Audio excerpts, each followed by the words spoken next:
Assalamualaikum warahmatullahi wabarakatuh. Waalaikumsalam warahmatullahi wabarakatuh. Wassalamu ala asyrafil anbiya'i wal mursalin wa ala alihi wa ashabihi ajma'in. A'udzu billahi minasyaitonir rajim. Bismillahirrahmanirrahim. An Abi Dzar Al-Ghifari, dari Abi Dzar Al-Ghifari radhiyallahu anhu, yang senantiasa diridhai oleh Allah Subhanahu wa taala atas kedekatan dan kepeduliannya mencintai Rasulullah serta melanjutkan perjuangan Rasulullah dalam mengemban amanah Islam. Ani Nabi sallallahu alaihi wasallam, dari Nabi Muhammad sallallahu alaihi wasallam,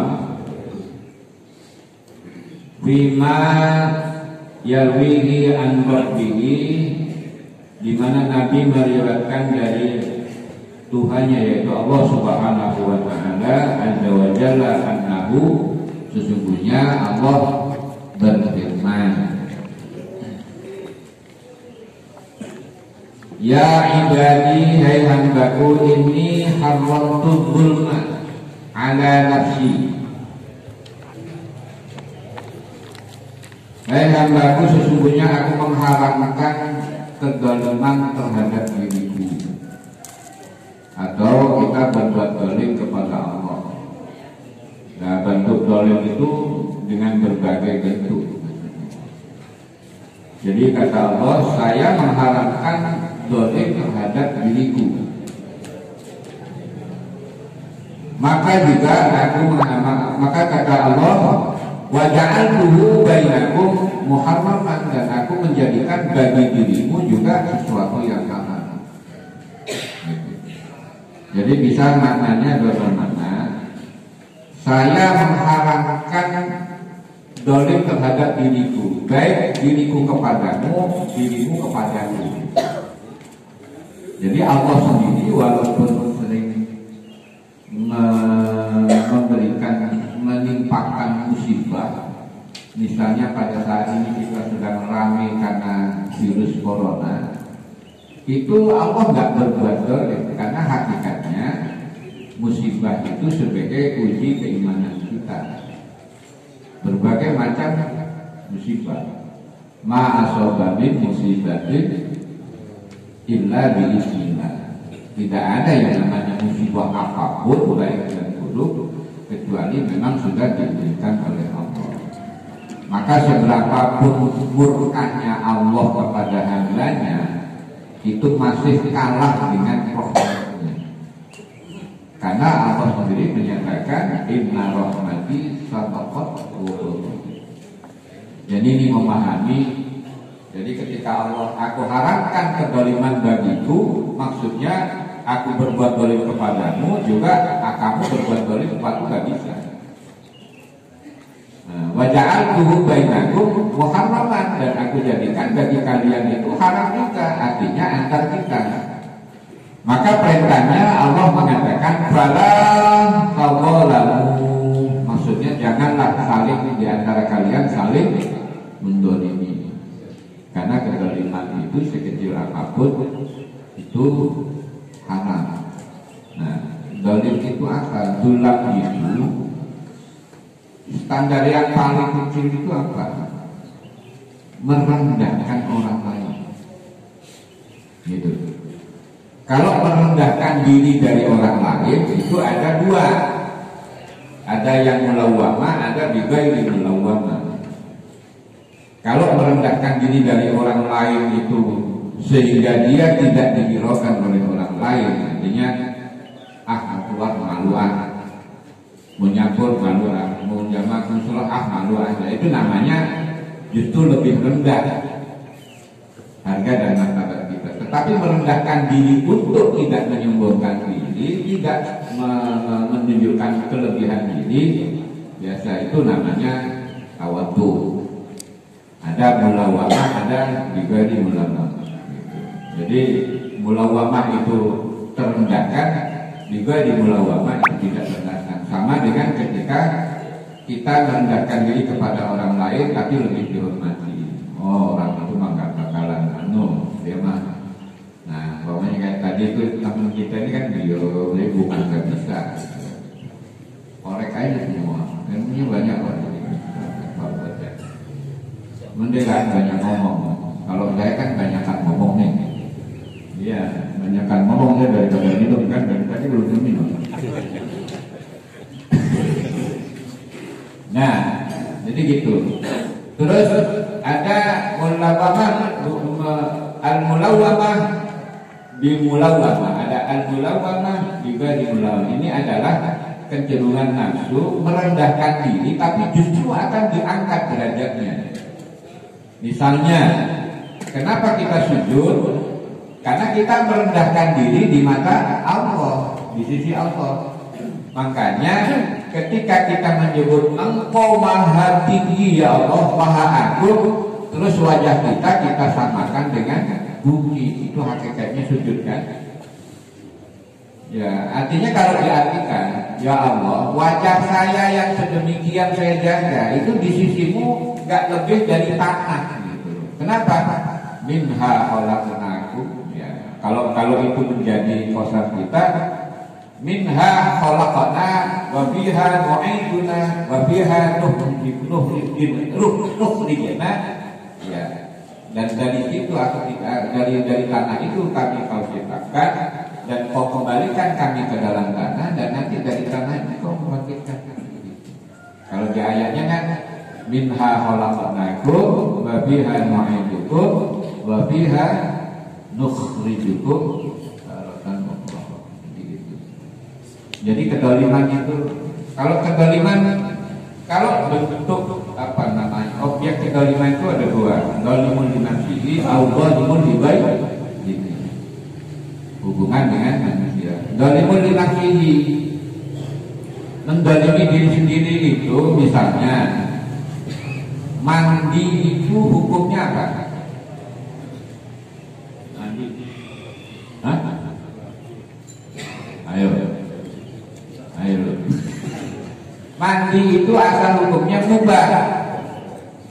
Tapi kalau nggak mandi itu jadi wajib, bisa jadi sunnah muakkadah. Mandi kebanyakan sampai air tangganya habis, itu mandi yang makruh tergantungnya. Nah itu artinya muakkadah. Mandi itu mubah, gitu loh. Tapi orang yang nggak mandi seharian, sampai kalau sholat jamaah baunya sedap, itu namanya mendolimi diri sendiri, juga mendolimi orang lain. Kenapa? Bikin orang lain itu. Nah, sama umpamanya ini contoh, ada lagi jamaah, ada yang pola berdirinya tegak, ada yang ngangkat dikit, mohon maaf, membuka kaki. Jadi kadang-kadang dia harus nyentuh. Ya kalau ada yang begitu dimaklumi saja, jangan demo yang namanya dua kaget, diinjak. Kenapa sih gitu? Ini namanya dolim dalam sholat juga. Dalam sholat juga ada. Pokoknya kita sholat nih, ada Ustaz Anwar lagi. Ya itu udah dolim pada orang. Itu satu contoh kedoliman. Belum lagi ketika kita berhubungan secara kemasyarakatan. Banyak kalau nggak hati-hati kita berbuat dolim kepada sesama. Iya. Kadang-kadang mau ngaji subuh aja ada kedoliman. Ya men ngaji yuk, duluan kan? Kan maksud tadi ya nih, saya nggak mau barang ini. Nah itu udah dolim itu. Umpama, gitu umpama. Itu. Nah ini satu contoh nih, ya saya contoh saya sendiri. Kan saya tamu di sini ya. Ya seharusnya yang lebih dekat sama imamnya imam musola nih. Ada Ustaz Taiwan nih. Tapi kan nggak berani nyolong-nyolong. Kenapa? Itu akan mendolimi secara akhlak. Kecuali kalau didorong, tadi didorong saya. Tapi kalau pada diam kan diam ya. Gitu. Jadi yang nama mujir itu pendatang harus nunggu ikat yang ada di sekitar kaumnya. Kenapa?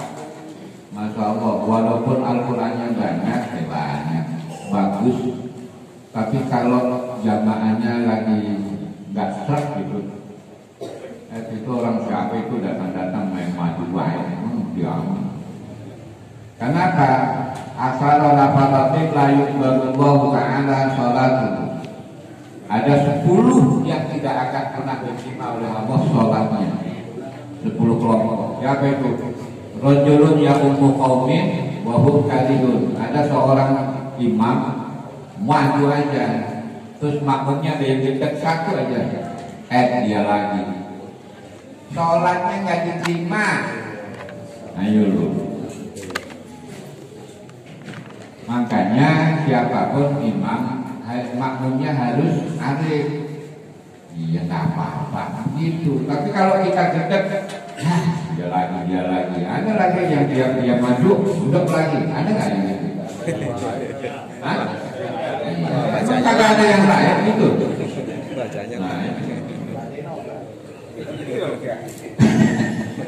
Ya kadang memang dia karakter orang yang begitu. Kadang-kadang diingetin nyosrok baik.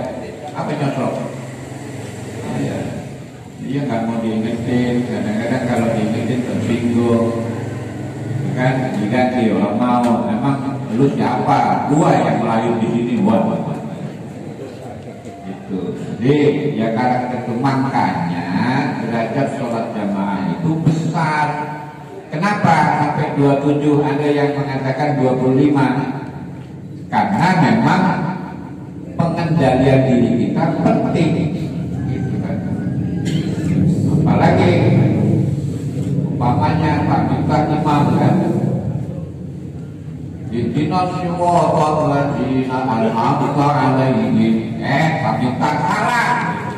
Enggak boleh imam begitu.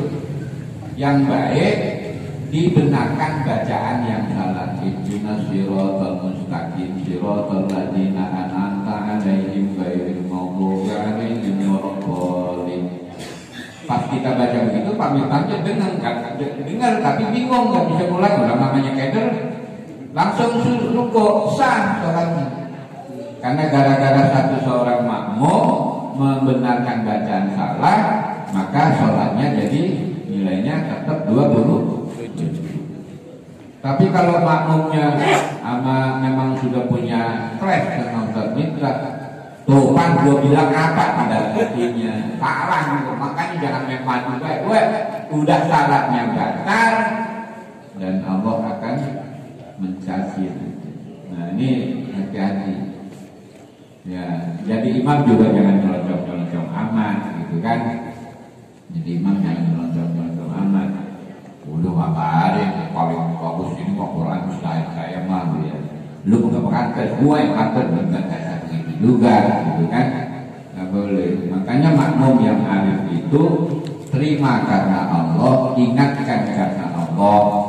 Ya, kalau membenci ya dijelas karena Allah, jangan sampai orangnya. Gitu. Ada umumnya, jangan sampai dia jadi imam lagi, jangan. Itu namanya juga termasuk maka boleh. Lanjutkan. Jadi kata Allah, ya ibadi ini haramtu zulma ala nafsi. Hei hambaku, saya haramkan kezaliman bagi diriku, baik dolimku kepadamu atau dolimku kepadaku. Waja'altuhu bainakum muharraman, maka aku juga jadikan antara kalian itu sesuatu yang haram. Gitu. Fala ta'dharu, maka janganlah engkau saling menzalimi. Ya ibadi kullukum dhallun. Hai hambaku, sebenarnya di antara kalian itu cenderung untuk berbuat sesat. Maksudnya kan ada Allah itu mengatakan innahu kana dhaluman jahula. Al-Qur'an itu diamanatkan kepada langit, bumi, tumbuh-tumbuhan, nggak ada yang sanggup. Sebenarnya ini kalimat majaz. Jadi gini, kenapa bumi langit nggak mampu? Karena bumi dan langit itu diciptakan tidak sebagaimana kita. Huwallazi khalaqaka fasawwaka fa'adalak fi ayyi suratin ma Memang kita diciptakan produknya seperti ini dan dia bisa berbuat, bisa berbuat. Kalau bumi kan nggak bisa. Madang, kencing. Bumi bukan madang.